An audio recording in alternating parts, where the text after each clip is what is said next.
اللسان حافظ محمد مكي ولد الملك منير أحمد شبور موضع بقاء تحسين أحمد منشية حافظ محمد مكي جلب ختم القرآن المجيد برسالة أكابر أئمة مرضي ترتيب الحال المرتحل القرآن المجيد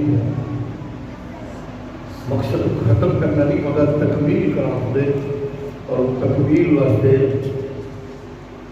आखिरी त्रैकुल तिलावत और सूरह फातिहा और सूरह बकरा चंद आयात तिलावत करके छोड़े वहाँ ताकि वला कुरान मजीद का आगाज़ दोबारा ठीक है। हाफिज़ मोहम्मद मक्की आवाज़ कर आखिरी ड्राइवर शरीफ पर्सन की जगह हाफिज़ मोहम्मद साकिब वल मलिक मोहम्मद आसिफ सामा कालून जलाल वाला तिलावत करे सन और अल-हाल मुर्तहिल मुकम्मल करे सन इंशाअल्लाह।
ذلك الكتاب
तमाम तलबा को मुबारक हो, तमाम बच्चों को मुबारक हो, खैर मुबारक करते हो, तमाम तलबा को मुबारक, और बिलखुसूस वालिदैन को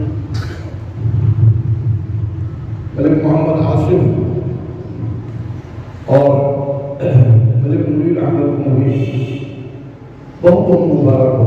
सारे बच्चे आपको खैर मुबारक, और अल्लाह पाक ये लम्हात को भी मुबारक है। अल्लाह पाक को ये लम्हात को भी मुबारक है। जो बच्चे करीब हिफ्ज़ करने वाले हैं, उनकी दुआ की बहुत जल्द अल्लाह पाक एक तकरीब वाले वाक़या को मुनाक़िद करने की तौफ़ीक़ नसीब फरमाए।